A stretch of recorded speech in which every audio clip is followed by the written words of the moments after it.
Well, I didn't expect that, John. The first round going up against the Lakers reminded me of what they did to the Suns last year. Game 1 of the Western Conference semifinals reminded me of how shocked everyone was after Luka and Kyrie came in and dusted them in Game 1. But you were there, you're covering the team. What did you think? Yeah, I mean, I was massively disappointed. I mean, you look at around the rest of the league, Jim, and all 4 Game 1s went to the road team. Mm-hmm. We did see that it seems like most of the teams that got a decent layoff 4, 5, 6 days, facing teams that just played in Game 7s really did struggle a little bit. We're a little rusty. We're just a little bit off of their game. And so I do think that there is some of that naturally that was happening last night for the Wolves. That said, when you're playing a team that was missing Steph Curry for most of the game, and was playing as small as they were, and yet still was the more physical, harder playing team, that's an indictment on the Timberwolves. So we'll get into all of the things, where they stand in the series and what it looks like going forward. But just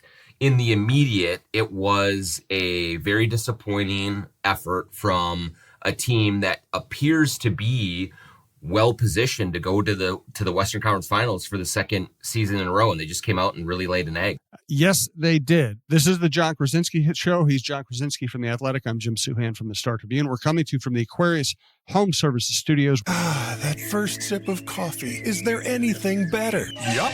Coffee made with amazing water from Aquarius, your authorized independent Connecticut dealer. Enjoy worry-free water throughout your home for less than buying that daily cup of joe. Imagine spotless dishes, softer laundry, and drinking water you can trust. Plus, up to 25% off a new Connecticut system. Schedule your free water analysis at AquariusHomeservices.com. Aquarius, earning the right to be recommended.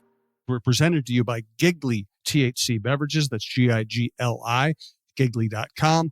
Promo code Giggly North will get 50% off your first order. Do it. I've already done it. We're also presented to you by Lexus of Wayzata and Maplewood. I will tell you about them in a little bit, plus all our other great slate of sponsors. So let's go to the primary culprit. Anthony Edwards' second terrible shooting night in a row. Looked almost like he had the yips from distance. He got it going to the rim in the third quarter, but that was not enough.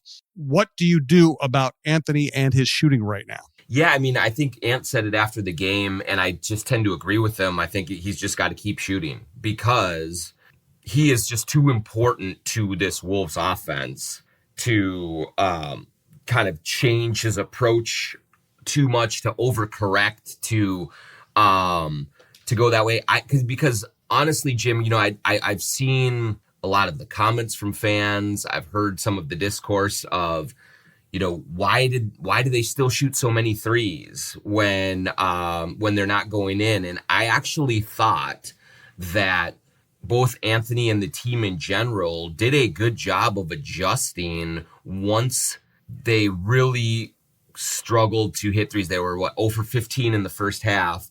Ant was, but they were only 5 for 29 overall in the game, which means that, against the Lakers, they just kept chucking. It was 7 for 47. And I just thought that they got great ball movement, great shots, and they just missed them. And then in game 1 against the Warriors, I did see them adjust their games and start going to the rim more. And Ant really did go to the rim a lot more in the second half. He did start to get going in the second half. I think he was 9 for 14 in the second half, started the game 0 for 10. So that means he was 9 for his last 12.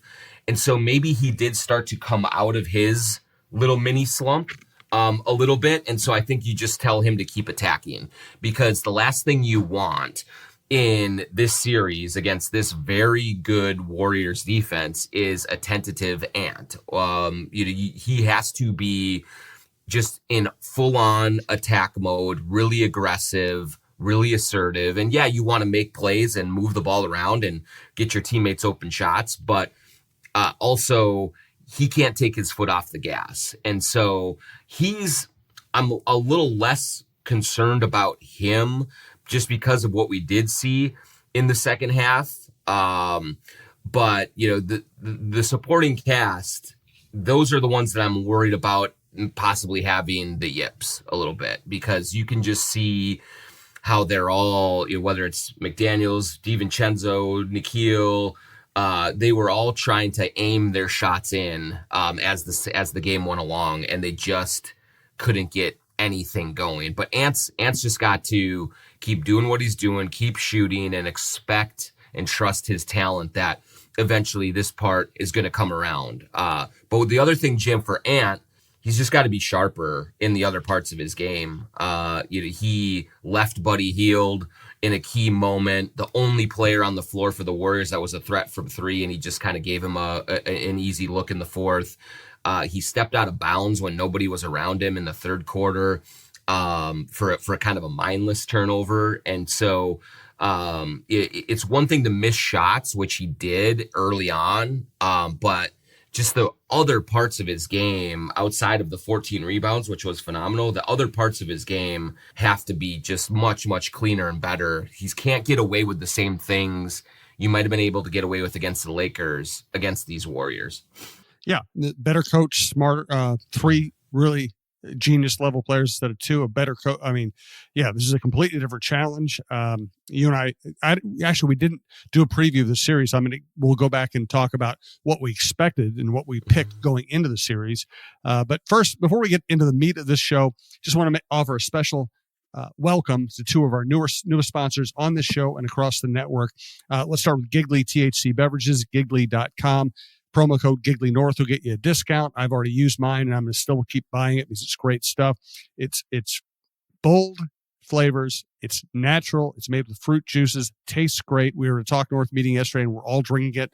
One of our Andrew Height, our VP, was saying it helps him sleep, helps him with his sore neck. I mean, it just tastes great. I love the blueberry lemonade. My wife loves the teas. There are seltzers. You can get either 5 milligram or 10 milligram of THC, depending on your tolerance and what you're looking for, whether it's for fun or relaxation or stress relief or just something that tastes good. Check it out. Go to giggly.com. You can find them in Quick Trips across Minnesota. You can find them in most other places that sell liquor. Giggly.com. John, tell us about Lexus of Wayzata and Maplewood. If you're in the market for a new luxury vehicle, look no further than our good friend Charlie Swanson at Lexus. Charlie was sitting courtside last night for Game 1 with Craig Kilborn and Mark Rosen from Talk North fame. And so they're big Timberwolves supporters. But whether you're on the west or the east side of the Twin Cities, they've got you covered with two great locations, Lexus of Wayzata and Lexus of Maplewood. Check out the all-new Lexus TX, a spacious SUV with 3 rows of seating and plenty of room for all your gear. Head over to lexusofwayzata.com or lexusofmaplewood.com for details and to find your next ride today. All right, so let's retrace our steps here a little bit. We wanted to wait until after Game 1 so we had something really fresh to talk about. Going into the series, given all the different circumstances, the Warriors' fatigue, the Timberwolves' rest, the way the Timberwolves dominated the first round, what did you expect coming into the series, and did last night change your expectations? Yeah, Jim, I expected Wolves in 6 because I did believe that this was going to be, even despite like the slugfest that the Warriors had to go through against Houston, and the fact that I think the Wolves are just a much better team than Houston is. So I still thought that this was going to be more of a slugfest.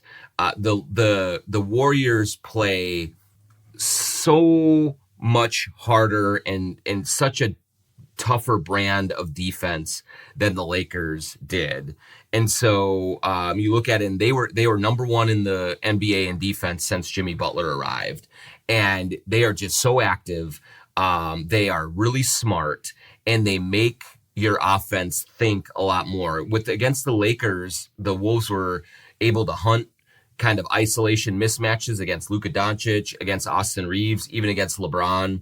To some extent, they could exploit a lot of different weaknesses in that unit. And so it was just easier to find their offense on a possession by possession basis.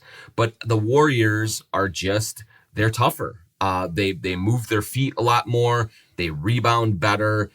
You have Jimmy and Draymond who really get into people with physically. Even Buddy Hield is working his butt off on that end of the court, and they just they have fewer weaknesses defensively. So I anticipated, Jim, that this was going to be a tough one. But I did not anticipate Steph Curry only playing 13 minutes and them still really just kind of controlling the game the entire way. And so that was a surprise to me and tells me that this is probably a 6-game or maybe even a 7-game series unless the Wolves really get their acts together. But yeah, I was expecting a bit of a fight here. I picked the Wolves in 6. I also expected them to win and maybe win going away in game 1. I did not expect to see what I saw in game 1. I'm going to stay with Wolves in 6. I still think they have the better, deeper team, but it was a shock last night. And by the way, shout out to our friend Steve Terry from TSR Injury Law, who lobbied hard for the Wolves. You know, we all know the Wolves should have taken Steph Curry. We on this show, and especially Steve Terry, really wanted the Wolves to take Buddy Hield, and man, were we right about that. Yeah, I mean, he's been, Buddy has had a mercurial career for sure. But when he is locked in and when he's feeling it, he's really, really dangerous. We saw it in game 7 against Houston when he hit 9 threes, scored 33 points. And we saw it again in game 1 against the Wolves. I think he started out maybe 0 for 7, but then he really got rolling in the second half. And every time that the Wolves needed one more stop, that they were kind of inching in, maybe they're getting to 9 points, maybe they're getting to 10, cutting the deficit, Buddy was finding his way open and knocking down a 3. He was 5 for 8 from 3. He had 24 points, and he really did fill in admirably for Steph Curry when he was out. And you look at it, he played 40 minutes. He was a plus 22 in the game. So that means that he was not just affecting things offensively, but he was hustling and working hard defensively. He had 8 rebounds. Buddy Hield, 8 rebounds in the game. He played a great game. One of the better ones of his career in a very, very big spot. And the Wolves have to kind of figure out how to stay attached to him because they lost him too many times in game 1 and gave him too many clean looks. No doubt about it. One of the pitfalls of sports writing is so often by the time you write about somebody, by the time you praise somebody, it's almost like they are set up for a lull. We obviously we criticize people when they're not performing well, or we critique them at least, but you usually praise somebody when they're at a peak, which usually means they're going to fall off by the time you write about it. I mean, we've been raving about the way Julius Randle's played lately, and he has been playing great. And just when you think he's got it all down, he did not play well in game 1. No, he didn't, Jim. And also really kind of indicative of the malaise in general that we saw from the team, because Julius Randle was the hardest playing Timberwolf in this first series. Like, he just was playing bully ball, but in a way that's stabilized the Timberwolves, even through some shooting slumps from the other teammates, that when they were struggling, when it looked like they were getting a little out of control, it was always Julius Randle bullying his way to the basket and scoring or getting to the line or, doing things and hitting some timely threes as well. But last night, I mean, he was 4 for 11 and 0 for 3 from 3. That's not great at all, obviously. But I think even worse, and the bigger indictment, is he only had 3 rebounds in 31 minutes. So that cannot happen in this matchup. The Wolves have to be more physical. They have to use their size to their advantage. And they have to make the Warriors pay for going small. And instead, what we saw was Jimmy Butler and Buddy Hield out hustling the Timberwolves on the glass, especially. Jimmy had 7 offensive rebounds. Buddy Hield had 4 offensive rebounds. And Julius Randle, 2 defensive rebounds, 1 offensive rebound. That's just not enough. And he said as much after the game. So that was, the sort of lack of energy that the Wolves had in general was indicative in Julius Randle individually. And he's got to rediscover that edge, that toughness, that grit that was such a huge part of their ability to wear down the Lakers over the long haul of that series and really make that a quick series, really. He's got to be a real factor in this series for the Wolves to kind of regain control here. No doubt about it. Hey, let's hear from Princeton's Liquors. Princeton's Liquors in Maple Grove. Maybe after that game, you actually really need a drink. So go to Princeton's Liquors in Maple Grove. It's been in business with the Princeton family for decades and decades. You can go in there. You can get any wine, any spirit, THC, seltzers, everything you could want under the sun in the adult beverage field. And a couple of their specialties at Princeton's Liquors. They have craft beer, which a selection that is unmatched in the metro area. They also specialize in bourbon. So wide varieties, unique flavors and unique brands, some stuff that is hard to find in other places in the metro area. Princeton's Liquors has you covered. Bill Princeton was an intern for the Timberwolves and Lynx back in the day, wore the crunch costume a little bit. He's been in this community for a long, long time. We love to support community oriented businesses, and Princeton's Liquors is that. So go to Princeton's Liquors, tell them the Jon Krawczynski Show sent you. As I said, Talk North basketball scout and correspondent Steve Terry was on Buddy Hield a long time ago. He really is a diehard Timberwolves fan. And because of his business has done so well, he's so ingrained in the basketball and Minnesota sports community that, he ends up traveling with teams sometimes. He ends up having some really cool insights to share because he gets to see things we don't.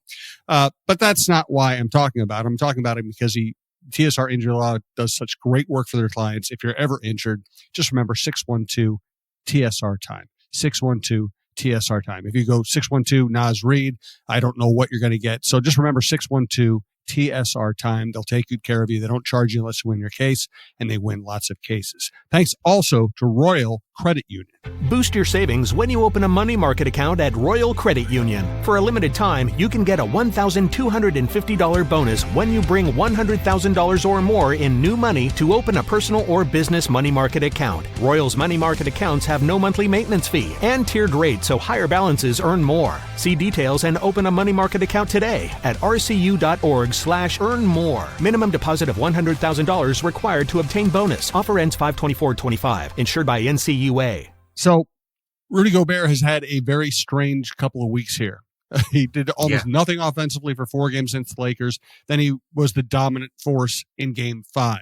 Comes out in Game 1 against a very small Warriors lineup and, just was not particularly effective. I mean, he blocked some shots. He's always a defensive presence, and that always needs to be mentioned. And he got his rebounds, but I didn't feel like he was good. I didn't feel it was good Gobert. Yeah, it was interesting because it was like in the first 5-6 minutes of the game, Jim, he dominated. He had 6 points and 5 boards, and it really looked like he was having his way with the smaller front. But in some ways, Jim, I felt like the offensive struggles that the Wolves had overall really kind of affected him in a different sort of way, and I'll try to explain it because, certainly you need more from Rudy Gobert than what you got in that game. He was 4 for 7, 11 rebounds, 3 blocks, but 9 points, a -10 in the game. So that meant, even defensively, he was struggling a little bit. They got out rebounded 51-41. So, Rudy does play a role in that. Even though he had 11 rebounds, he's still got to, I think, have a bigger presence on the glass than that.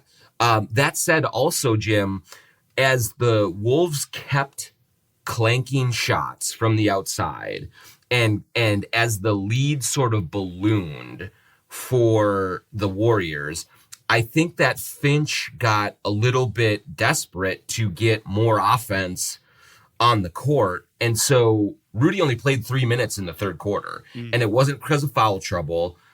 It was more because I think Finch was trying to jumpstart the offense with Nas Reed, because Nas Reed has always played really well against the Warriors, and he really did play well from a shot making standpoint against Golden State last night. Pretty much the only Wolf who did. And so I think that Finch's search for a shot maker actually compromised Rudy's any kind of rhythm that he played. And so he played more in the fourth quarter, but that third quarter, he was only 3 minutes, and they rode Nas, and that just kind of limited his ability to be effective as well. I mean, he had a moment, I think, in the fourth quarter where he kind of backed Jimmy down and dunked on him, and that's kind of more of the stuff that they need from Rudy Gobert. But especially, Jim, I just do think they need more teeth defensively from him. He's got to really wall off the paint, and he's got to keep them off of the offensive glass. There were several times last night where he just couldn't quite squeeze a rebound that was either in his hands or close to him, and that gave the Warriors another crack at it, and they got points off of it. I remember there was one point, and I want to say it might have been the second quarter, where Rudy, the ball comes out the rim. Rudy has it in his hands and just couldn't quite pull it all the way in. The Warriors got it, and it led to a 3 quick Finch timeout, and he kind of grumbled at Rudy as he went to the bench. So it may be unfair to expect him to grab every rebound, but I do think they need closer to 15, 18, 20 rebounds from Rudy Gobert, especially when they're not playing Kevon Looney as much, and he's got to eat it up there, or else you're just going to give the Warriors second chance after second chance, and that's not a good recipe for winning these games. Would you think that Finch this morning is more angry, frustrated, or worried? I think frustrated is the sort of feedback I got from him, certainly after the game. I mean, he was pretty frontal in his criticism of Anthony Edwards. We always know that those two have a very kind of straight talk relationship, and Finch has been very critical of him in the past, but especially in like film sessions and things. But he was very publicly critical of Ant in the way that he started the game, and so that to me speaks more of frustration. That to me speaks more of a coach who knows that this was a game that they should not have lost. The Warriors, Jim, did not play great. Like the 39% from the field, 18 turnovers. They rebounded and hustled well, no question.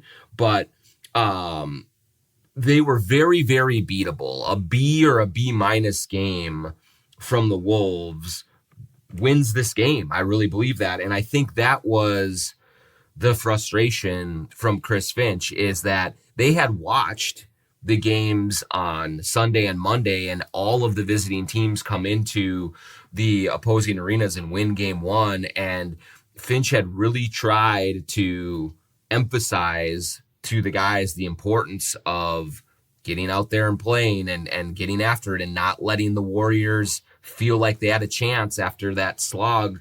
And that just didn't happen. I think that there was a belief internally, Jim, that if the Wolves could get out on a fast start and get up kind of big, by the third quarter, that the Warriors may have taken their foot off the gas and just sort of tried to conserve their energy after the tough game 7 and put kind of more of their focus on game 2 and trying to earn the split there. Now they've gift wrapped them at least a split, and they've given Draymond Green, Jimmy Butler, Buddy Hield confidence that they can win, and not even just win a game, but win this series, whether Steph is out there or not. And so that's the emotion that I got from Finch, was just really frustrated that his team played with the lack of energy, the lack of urgency, and it started with Ant, as he said, and he was pretty ticked off about that. Yeah, really interesting to see him ticked off in that setting, but I get it because, man, that was hard to watch. Whether you're sitting courtside or whether you're watching from anywhere in the world, that was an incredibly frustrating game to watch and a shocking game. More to get to, more details, more on Jimmy Butler, Steph Curry, what we expect going forward here. We do want to hear more about True Vision. I just recommended my bass player. He's having some eye problems. I recommend he go to True Vision Institute. John's already been there. Yeah, I've sent a bunch of people there over the last almost year now. True Vision, TrueVision.com. The good folks in Bloomington have just an unbelievable operation there for vision correction. The friendliest staff that you could ever ask for. Big Timberwolves fans there as well, so you have something in common. You can go in there and you can lament their performance in game one, or you could look forward to what they're going to be doing the rest of the season, and you'll have people at True Vision that have been right there with you the whole way. But I got LASIK surgery last summer. It's one of the best things I've done for myself individually. Since I've been out of college, it's just made life so much easier for me, and the people at True Vision make it so easy to navigate that process. They are wonderful in the operating room with Dr. Chu. They are wonderful pre-operation and post-operation, or procedure, I should say, and just everything that you could ask for from True Vision, they deliver it. So go to TrueVision.com, set up a consultation. They will take you through all of the steps and all of the right questions to see what the right vision correction procedures are for you, and get you seeing better and feeling better about yourself. True Vision, TrueVision.com. We know where you should watch game 2 if you can't get a ticket. We know where you should watch games 3 and 4 and perhaps 6. That's Head Flyer Brewing. Yeah, it's Head Flyer Brewing in Northeast Minneapolis. They just celebrated their 8th anniversary last weekend. So a lot of good things going on at Head Flyer. Most importantly, they just have great beer. You go in there, you can have a Crunch Time, which is my collaboration. I love the Wicked Jump Shot, but they have any kind of flavor, of style of beer that you could ask for at Head Flyer Brewing. Go in there on Timberwolves game night. They'll have some drink specials. They have a wonderful, open, airy tap room with plenty of big screen TVs. Wolves fans pack in there for these games, and you get some fellowship. You get to be nervous with your buddies right around you. You get to celebrate when they win. And it's just a great experience at Head Flyer. They have a pizza truck right out front. You could bring your own food, bring your dog, bring your kids, and just have a wonderful time at Head Flyer Brewing. Reminder that they stay open late when the Wolves are playing late. So you can go in there and go right from the opening tip to the final buzzer with everyone at Head Flyer Brewing in Northeast Minneapolis. That's right. We also want to hear from Shepherd Goods and Lamb Chops clothing line. Do we have a Twitter question today, John? We do have a Twitter question Great. today. We'll answer at the end of the show. SGLambchops.com is the place to go for great casual wear, super comfortable hoodies, hats, t-shirts, shorts, pants, anything you could ask for to look good and to feel good. You go to Shepherd Goods and Lamb Chops clothing. Craig and Jordan, both courtside last night. Blame them maybe for the lack of energy, but I know they brought their energy. That would not be to fair. That game. Yeah, they brought their energy to the game last night. But go to sglambchops.com. Use the promo code JONK20. Get 20% off anything you want there. I just got a Lamb Chops sweater that is so comfortable and soft. It looks great. I can wear it out on the town. I can wear it at home, just chilling. And anything you could want, go there. sglambchops.com, promo code JONK20 for 20% off all of the goods at Lamb Chops. Okay, let's take a respite from the Wolves problems and let's talk about the Warriors on the Western Conference. We're looking at a 6-7 seed, and they were clearly the better team in their first round series. And the Warriors, I mean, I really thought this franchise was just kind of near the end of its championship viability. And then they go get Jimmy Butler. And I know everybody hates Jimmy, and I would say I dislike Jimmy myself, but man, he's made a difference. And he just he's one of those guys who just makes the right basketball play time after time after time.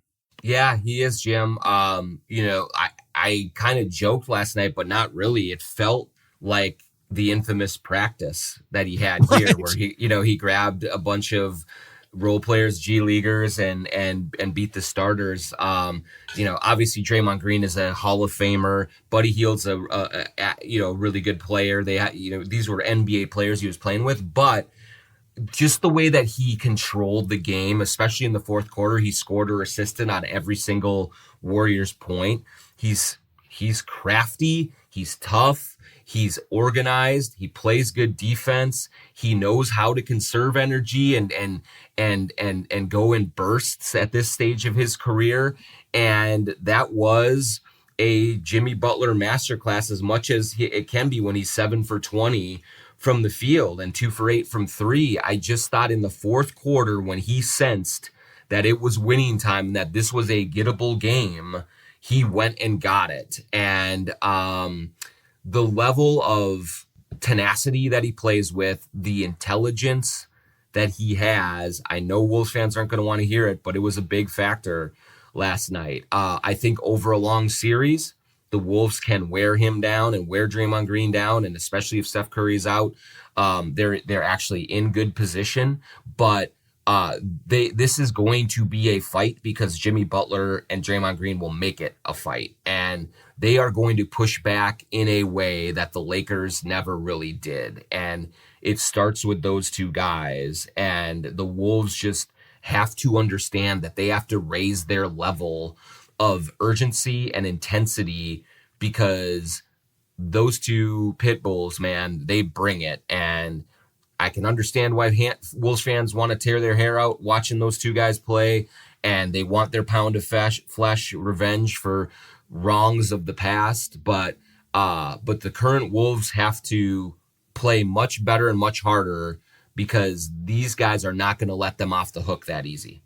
No, well said. What did you make of the time Jimmy flopped and DiVincenzo stood over him and Draymond came out? What did you make of that whole scene? Yeah, I mean, I think that was, I'm not surprised at all that DiVincenzo was the guy who basically, I would say, escalated a situation a little bit. Now, that was a flop from Jimmy.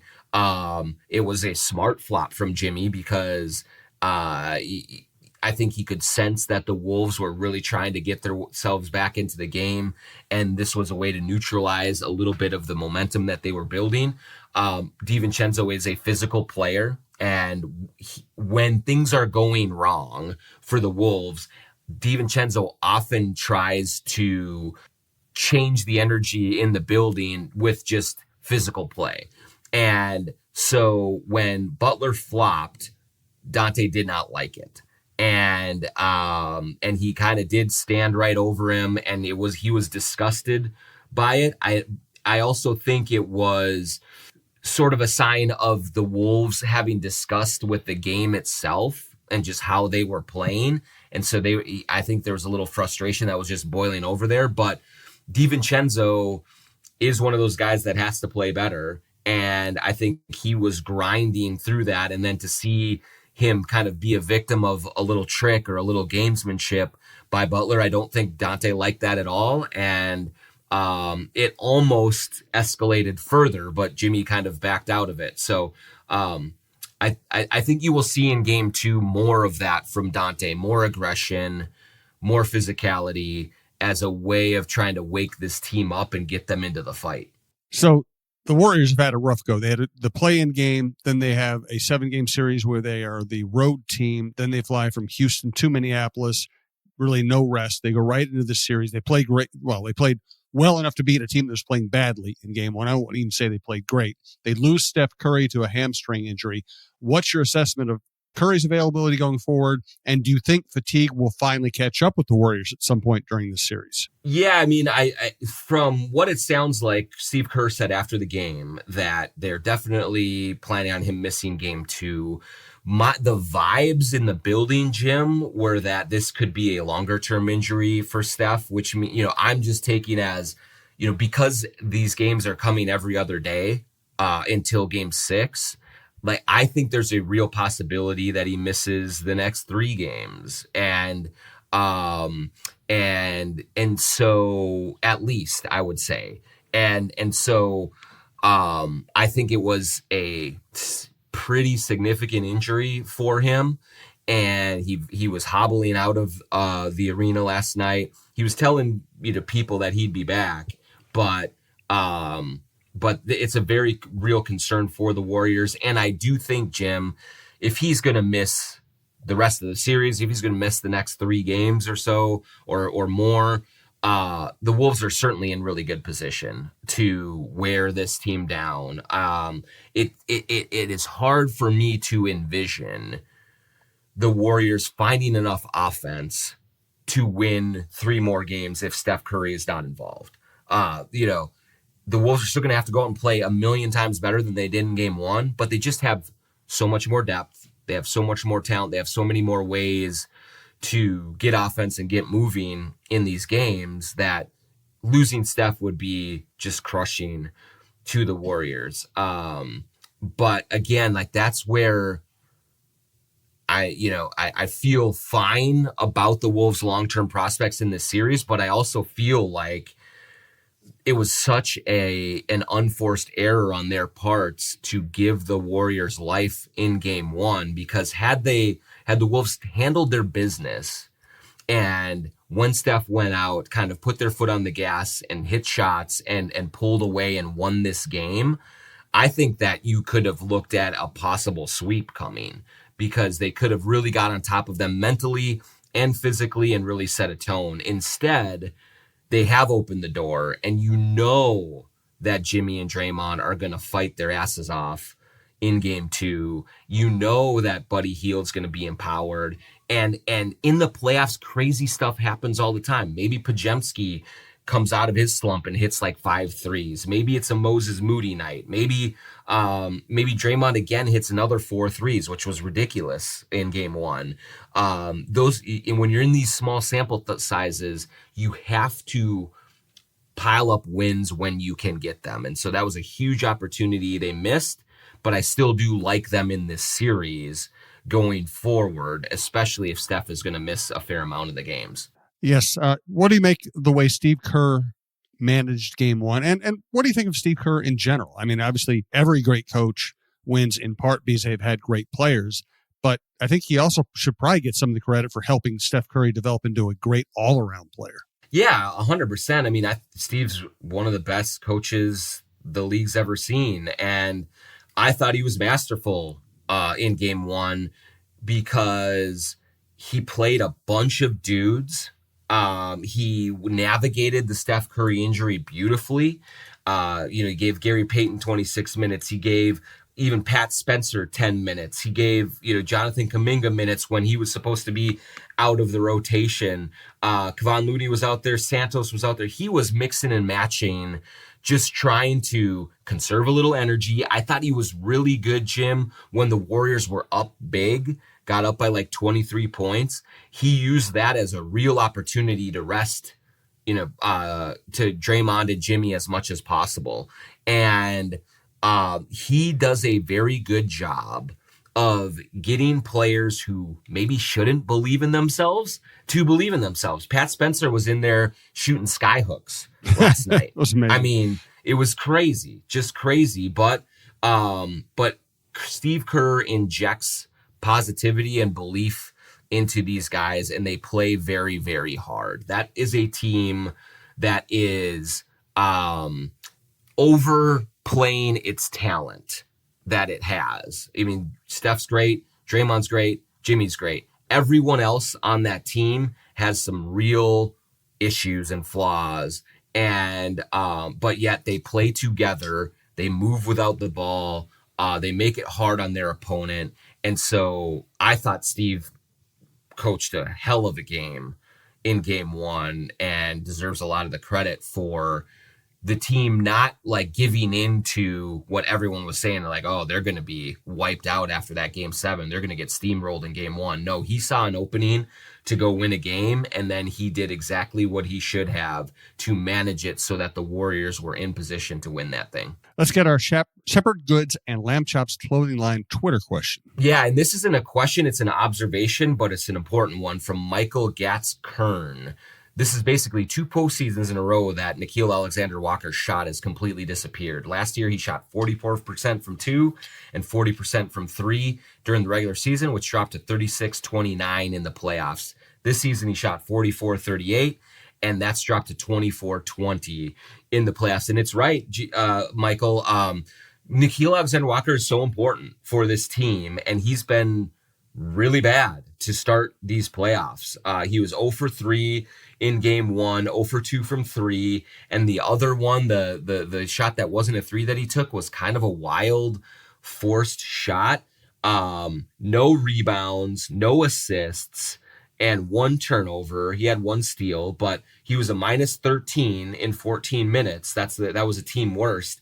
And when he is ineffective, it really does weigh down the rest of the team. And when he is playing well and he's knocking down open threes and he's playing really good defense and he's getting after people, that really does change things in a very positive way for the Timberwolves. And we all remember last year in the playoffs against Denver when he was locking up Jamal Murray in the second round and just being such a pest and so important for them that way.